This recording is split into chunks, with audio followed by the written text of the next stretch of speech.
Hello all, welcome back to another new video of Learn with Bhavna. We are discussing important questions and answers of MSOE 004, that is your urban sociology subject. Now उसका हम question 5 अब discuss करने जा रहे हैं. Question 5 अब impact of urbanization on environment ये भी हम करेंगे and ecological approach to the study of urban phenomena ये भी हम करेंगे. तो एक मेरे साथ confusion क्या हुई कि I was saying कि ecological approach and environmental are the same thing but जो आपका urban sociology है it is a little different. अगर आपका दूसरा subject होता तो वहाँ पे आप ecological approach में environment choose कर सकते हैं. But when we talk about urban sociology तो हमने फर्स्ट क्वेश्चन में भी डिस्कस किया था कि जो आपकी इकोलॉजिकल अप्रोच है वो अर्बन फिनोमिना की एक ऐसी अप्रोच है जो कि अर्बन सोसाइटी को या अर्बन एरियाज को स्टडी करती है जो कि उसकी जो रूट्स हैं वो कहीं ना कहीं बायोलॉजी या नेचर से ही रिलेटेड है but it is totally different from the what we call is environment.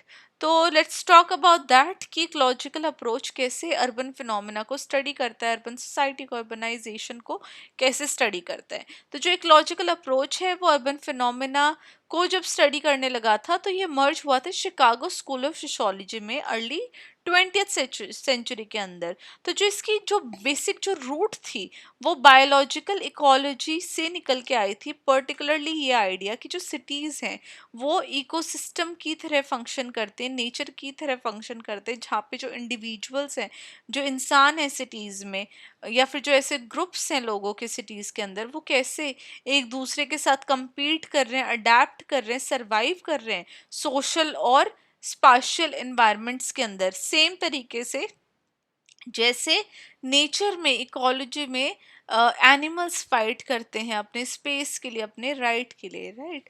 तो ये जो अप्रोच है ये हेल्प करती है अर्बन एरियाज को स्टडी करने के लिए कि कैसे जो अर्बन एरिया वो ग्रो करते हैं, ऑर्गेनाइज होते हैं, चेंज होते हैं over the period of time based on their social, economical and environmental factors.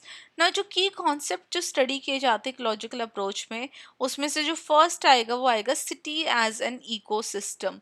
ना अर्बन सोशियोलॉजिस्ट या इकोलॉजिस्ट ने सिटी को एक लिविंग ऑर्गेनिज्म की तरह देखा जहाँ पे जो सिटीज़ है वो भी डिफरेंट इंडिपेंडेंट पार्ट से बनी हुई है. सिटीज़ में लोग हैं, इंस्टीट्यूशन है, स्पेसेस हैं, जैसे फॉरेस्ट या फिर पॉन्ड में भी होता है जहाँ पे जो डिफरेंट स्पीशीज़ हैं वो एक दूसरे के साथ डिफरेंट तरीके से एनवायरनमेंट में इंटरेक्ट करती है, एक दूसरे के साथ तालमेल बना के रखती है, नहीं बना के रखती है, लड़ती है, झगड़ती है अपने स्पेसेस के लिए.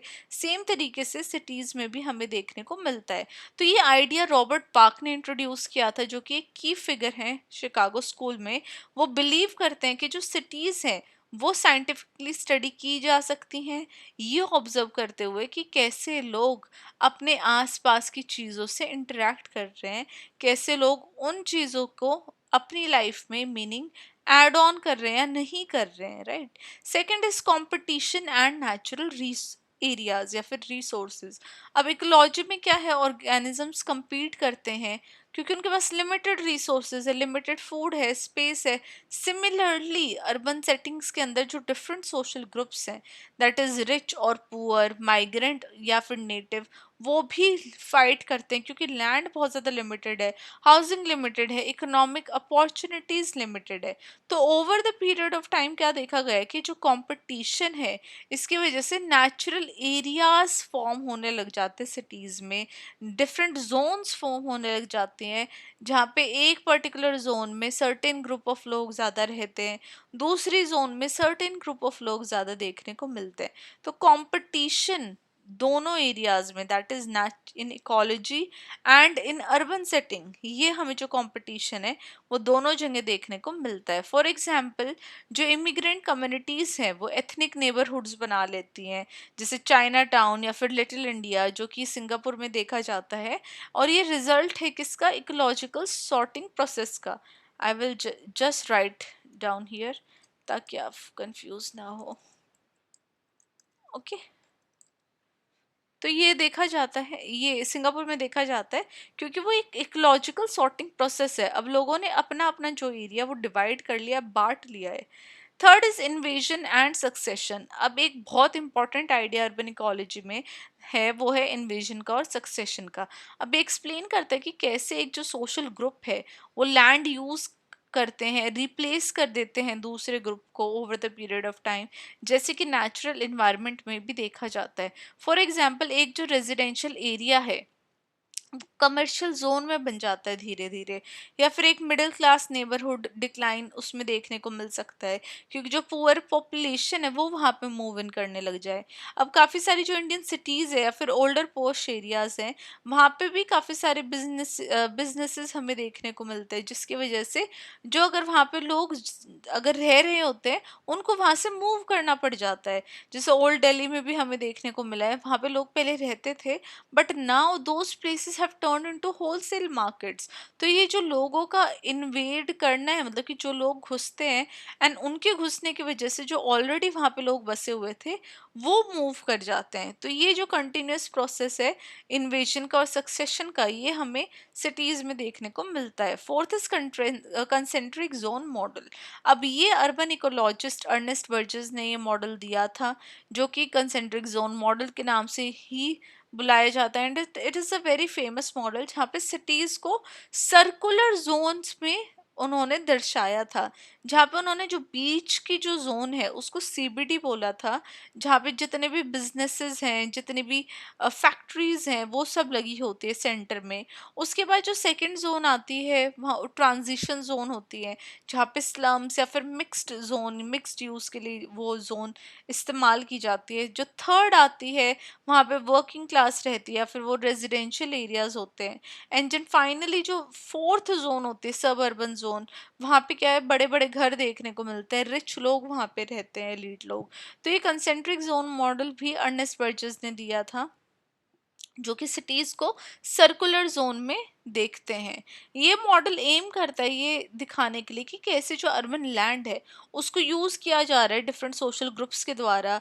स्पेसिफिक जोन्स में स्पेसिफिक लोग रह रहे हैं, स्पेसिफिक जोन में स्पेसिफिक एक्टिविटीज हो रही हैं, एंड ये सब जो इकोनॉमिक स्टेटस है उसके ऊपर भी बहुत ज़्यादा डिपेंड करता है ना। वहीं पे इकोलॉजिकल अप्रोच के बहुत सारे क्रिटिसिज्म भी देखने को मिले, जहाँ पे क्रिटिक्स ने बोला है कि ये जो अप्रोच है ये टू डिटर्मिनिस्टिक है, मतलब कि ये सोशल लाइफ को सिर्फ नेचुरल फोर्सेस के द्वारा ही देख रही है, जहाँ पे ह्यूमन एजेंसी, पॉलिटिक्स या फिर कल्चरल फैक्टर्स को इग्नोर कर रही है।